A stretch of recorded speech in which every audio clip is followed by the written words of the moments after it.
Hi, good afternoon. My name is Carlos Enriquez, and I'm one of the AP U.S. History course leaders. Today, our webinar is going to be focusing on how to facilitate discussions in history. So we're going to learn some of the best practices. This is part one of this series. Part two, we'll go into detail on each of the best practices and each of the methods you can use in a wide variety of ways to be able to conduct engaging class discussions to improve educational literacy, disciplinary literacy, which is one of the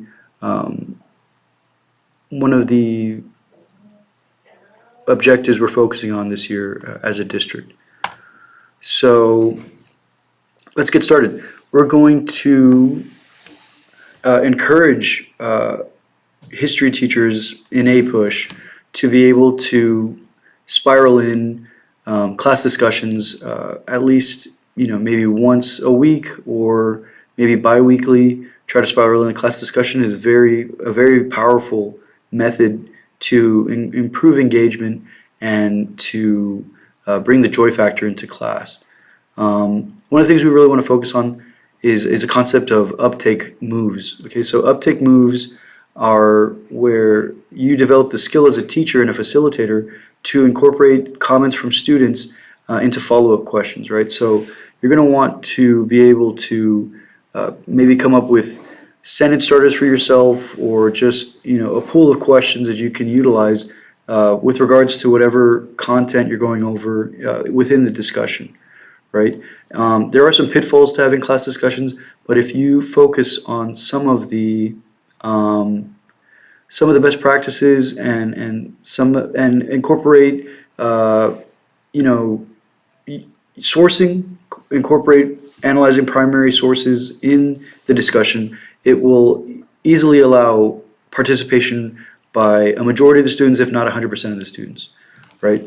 Because we know if you've ever tried to do, maybe in the past, a class discussion, from my experience, it tends to follow that 80-20 rule where 20% of the students are doing all the work, or you have, a history guru or some history nerds that want to kind of dictate and control and just center the whole discussion around themselves, right? And then the more timid and maybe less experienced or less confident students are really going to just sit back and really become an observer as opposed to a participant.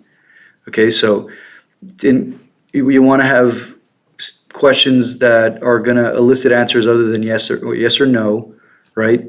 And what helps is if the students have read the primary sources or the sources, for instance, the documents of a DBQ before the discussion starts, right? So give some reading time so everyone can go through the documents and actually know what they're going to be talking about. So the end goal is for teachers to thoughtfully plan text-based discussions so that students read, write, think, and discuss like historians, right? So make sure you're jotting notes down. Have the students jot notes down. For instance, when there's a debate or when there's, that could be one of the best practices. If the students are debating each other, they're going to want to take notes down because you want to be able to understand the counter arguments, understand the opposition arguments, and come up with rebuttals, right? So if people aren't taking notes, they're not going to be able to respond in the best way possible. And jotting notes also improves with engagement, right? Like thinking and jotting down notes really helps. So the first disciplinary practice that we're going to focus on is orienting students to each other, right? And this is a cross-disciplinary practice. So this could be used for any subject, including social studies and history, right? So you want, and it's called piggyback, right? Like in the classroom, kind of the jargon. You want students to be able to piggyback, build upon each other's thoughts, their arguments, their ideas, maybe contribute evidence or contribute ideas that they brainstormed on. For instance, if every student is brainstorming a certain prompt for a certain DBQ and they have all the same documents in front of each other, some students might come up with certain pieces of evidence that other students didn't, right? And we'll get into that. right? So if they're like the Unit 6 exam, if they were brainstorming new technological innovations that contributed to a shift in the economy in the Gilded Age, some students might come up with the Bessemer steel process, while other students might come up with refrigerated railroad cars or barbed wire, right?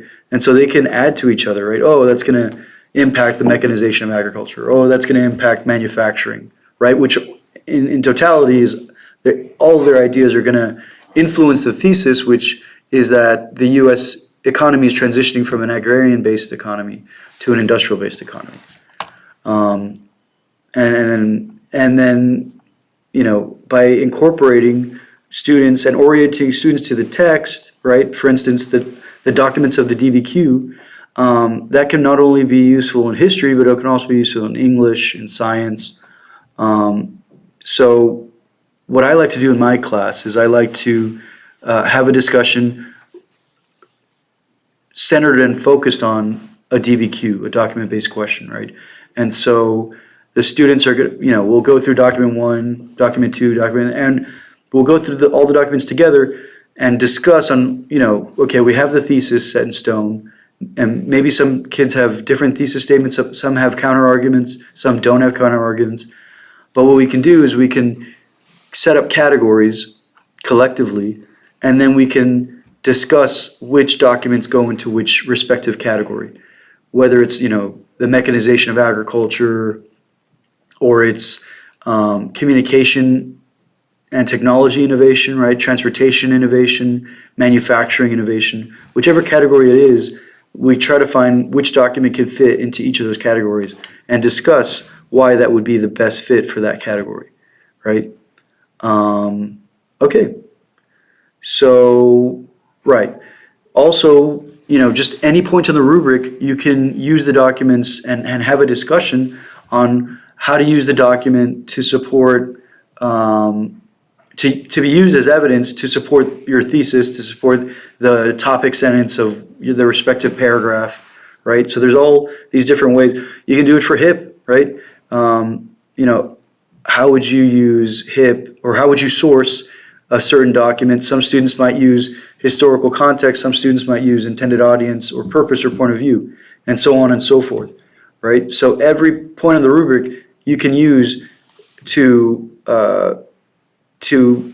propagate a discussion in class as you go down the whole rubric, so every student knows what they should be doing to get every point on the rubric for the DBQ. Okay, so the exemplar discussion, and we're using stuff from like Unit 5, right? Since everyone's pretty solid on Unit 5. So here we got, in the previous slide, we were talking about Abraham Lincoln, right? We're discussing about Abraham Lincoln. And I guess this could be, Unit 5. So the teacher would say, John, what did your group say? And then John says that he was a racist, right? He's using pronouns. He's not, instead of using the actual name of the people. So see, sometimes students might be nervous. They might not give as much information as they should, right? Instead of name dropping things and elaborating, they should. Yeah, and you're, as the facilitator, you're supposed to, kind of help them, lead them in a way to give all the information they need, in essence, to make a better response that could lead to better writing on their DBQ. So teacher says, why? And then John says, because of the way he talks about the slaves. And the teacher said, where? Where does he say that? And John says, well, because the way he talks bad about them, like they're not equal. And then the teacher says, do you have a certain document or quote? John says, no. Teacher says, well, we need evidence, right? Where does he specifically say that they're not equal, right? And then John says, well, he says, and he quotes, I, as well as Judge Douglas, am in favor of the race to which I belong having the superior position, right? And this is huge, right? Because this is primary evidence where we see that there's this racial superiority, this white supremacy attitude that even the proclaimed, savior of the emancipator, right, Abraham Lincoln, is having this racial discriminatory language, and that could get a discussion going, right? And the kids are doing all the work. They're trying to find the evidence to support their argument, right? Which is what we want them to do as historians, right? In the LEQ and the DBQ, throughout the whole course, we want them to support their arguments by using historical evidence, right? So disciplinary practice number one. This is only for history, social studies, right? This is designed designing a compelling central historical question. A key distinction between the text-based discussions, right, is that in history and other subjects lies the question students discuss. So sometimes your question might, if you come up with a discussion question on your own, it might not be set in a manner that is conducive to a good discussion, right? It might be too vague or too specific, and it'll, or maybe the students have a lot of misconceptions about the question. And so if the question you're asking, like let's say you get a book on sources, excuse me, you would, I have a couple of the Henrietta source books. You would have to come up with a question that is going to, revolve around the documents. But instead of, I think the easiest and the best way to do this is to just use a DBQ from College Board, right? On AP Classroom or on Thinking Nation. They already have DBQs. So the prompt is formulated and aligned to the documents that they've chosen, right? And so the work's already done for you. And it's giving them great practice along with the scoring guides that they already have from College Board. So resource-wise, I think just using a DBQ that's already made is going to be the best thing for us. And that's what I would do. And that's what I recommend.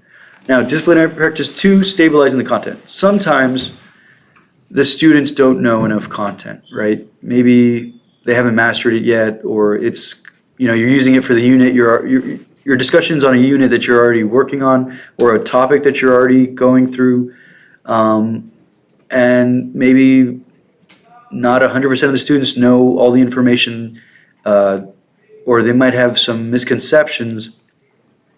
And if they're going down a wrong path, I mean, you don't want to hijack the discussion and start inputting everything and just, taking over. But what you want to do is whenever they're in a pitfall, like let's say they don't understand the main motives for the U.S. entering World War I, right? If they don't understand, like, why was the U.S. At odds with Germany, then you're going to have to clarify, right? Build some contextualization with the students, because sometimes they forget, right? They might say, oh, because the assassination of Archduke Franz Ferdinand, Serbian nationalism, and no, right? The U.S., or they might say, oh, Zimmerman Telegraph. That was a crazy, they're overemphasizing the Zimmerman Telegraph to Mexico, right? When in essence it was the U.S.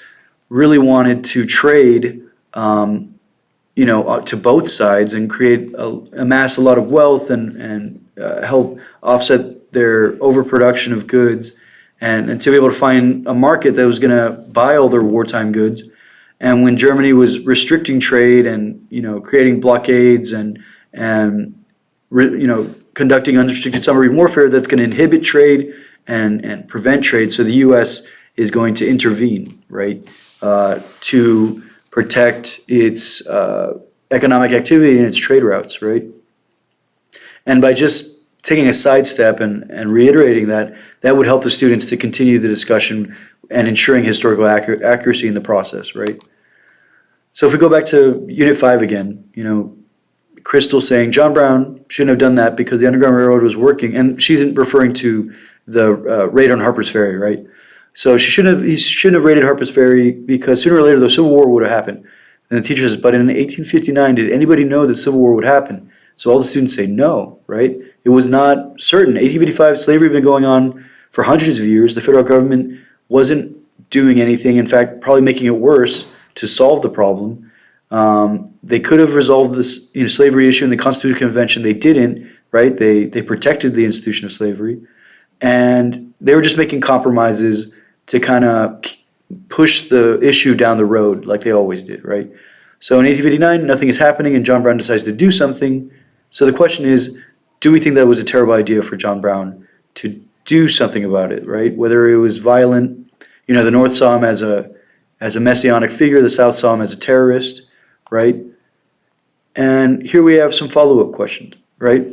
So I'll upload this presentation in this PDF file. So these are great follow-up questions. Tell me more about that, convince us that. It's like a podcast, right, with your students, right? So what did you discover?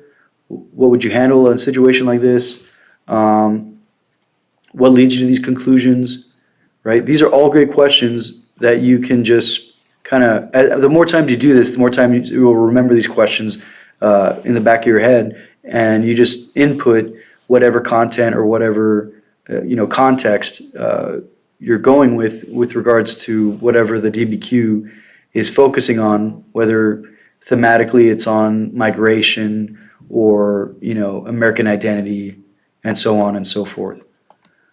I'm going to leave this resource document in the PDF and the PowerPoint. This has all these resources, which will be part 2 of this webinar, right? So the strategies, I'm going to go step by step on all these strategies, and there's links to all the relevant resources. So all these strategies will be in part 2. Four corners debate, pro-con debate. I haven't used all of these. I've done fishbowl. I've done four corners. I've done the pros and cons debate. I mean, I've done debates where they do pros and cons, like Constitutional Convention, or like a debate on the American Revolution, the Loyalists and the Patriots, right? Lincoln Douglas debates, they do UI. I mean, not all the kids are in UIL, but being able to debate, they do it on all the time, maybe on social media or on the comment section of TikTok. I don't know. Socratic seminar. That's what this is. So what we focused on today is Socratic seminar, right? We're using text and we're using documents to facilitate a discussion that improves, disciplinary literacy, right? Formal debate and the whole class discussion, management, best practices. We'll be doing all this in part 2. So the closing thought. It's like they asked the 11th grader and he said, hey, or he or she, I don't know. It's like we're forced to actually think. We're forced to actually read and really just contextualize everything. It just makes your mind work much more than it did in the past, which it does, right? If kids are able to articulate themselves and discuss and speak and read and find evidence, that's all the highest level thinking that we want to develop literacy in the classroom. Here's my references, so I'm not plagiarizing. And amazing. So I'll see you in part 2. Where we expand on the best practices. Thank you for coming and watching, and maybe watching this in 2x speed because it's a recorded video, and that's what I would have done. All right, well, I'm Carlos Enriquez from my day McAllen College Prep, and signing out. See you in part 2, hopefully.